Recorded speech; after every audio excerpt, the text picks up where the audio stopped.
தொடக்க நூல் புத்தகத்திலிருந்து நமக்கு செய்திகள் கொடுக்கப்பட்டிருக்கிறது. பிரியமானவர்களே, இந்த தொடக்க நூலிலே படைப்பினுடைய நிலையை கடவுள் நமக்கு எடுத்துக் கூறுகிறார். எப்படி எவ்வாறு அனைத்தும் படைக்கப்பட்டது, எதிலே மானுடம் விழுந்தது என்பதை நமக்கு அறிவுறுத்துகிறார். அதிலே நாம் படிக்க படிக்க சில கருத்துக்களை ஆண்டவர் நம் ஞானத்தின் மூலம் நமக்கு அறிவுறுத்தி கொண்டே இருப்பார். அதை தெரிந்து கொண்டு மீண்டும் அதை நாம் செய்யாமல் பார்த்து கொள்கின்ற பொழுது ஆண்டவருடைய அருள் நம்மோடு இருக்கும்.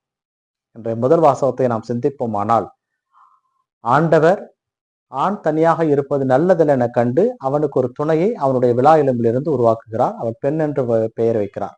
இருவரும் நலமோடும் வளமோடும் அந்த சிங்கார வனத்திலே, ஏதோன் தோட்டத்திலே வாழுகிறார்கள். ஆனால் கடவுள் படைத்த எல்லா வனவிலங்குகளிலே பாம்பு மிகவும் சூழ்ச்சி மிக்கதாக இருந்தது என்று தொடக்க நூலிலே பதிவு செய்யப்பட்டிருக்கிறது. பிரியமானவர்களே, இங்கேதான் மானுடத்தின் வீழ்ச்சி ஆரம்பிக்கிறது. ஏனென்றால் ஆண்டவர் ஆதாமை படைத்த பொழுது மணலால் அவனை செய்து தன்னை போல படைத்து தனது மூச்சு காற்றை அவனுக்குள் ஊதி அவனை படைத்தார், தன்னை போல படைத்தார். ஆனால் ஏவாளை படைக்கின்ற பொழுது ஆதாமினுடைய விலா எலும்பிலிருந்து எடுத்து படைத்தார். அப்படியானால் கடவுளும் ஆதாமும் ஒன்று, ஏவாள் அல்ல. ஏவாளை சாத்தான் எப்படி ஏமாற்றலாம் என்பதை தெரிந்து வைத்திருந்தான். அதைதான் இன்றைய முதல் வாசகத்திலே பார்ப்போமானால் ஒரு அழகான ஒரு வார்த்தை கொடுக்கப்பட்டிருக்கும். அந்த பாம்பு ஏவாளை பார்த்து இப்படியாக கேட்கும், எல்லா மரத்திலிருந்தும் உள்ள கனிகளை ஆண்டவர் உங்களை உண்ணக்கூடாது என்று சொன்னது உண்மையா? அது கேட்டதே ஒரு இன்டராகேட்டிவ் சென்டென்ஸ். கேட்கும் போதே ஒரு கேள்வியை கேட்கிறது.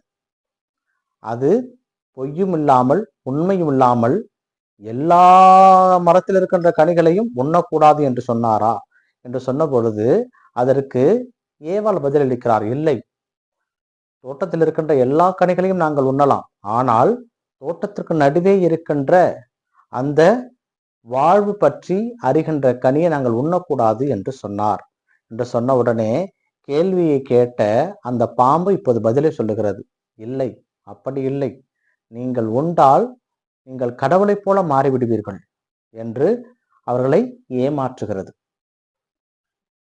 அதன் பிறகு இவர் இந்த பாம்பு சொன்னதை கேட்டு அந்த கண்ணுக்கு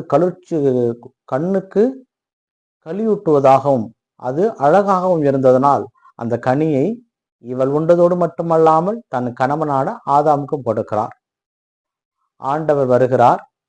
அவர்கள் அந்த கனியை சாப்பிட்ட உடனே அவர்கள் பார்வை பெறுகிறார்கள். ஆடை இல்லை என்பதை உணர்ந்து கொண்டு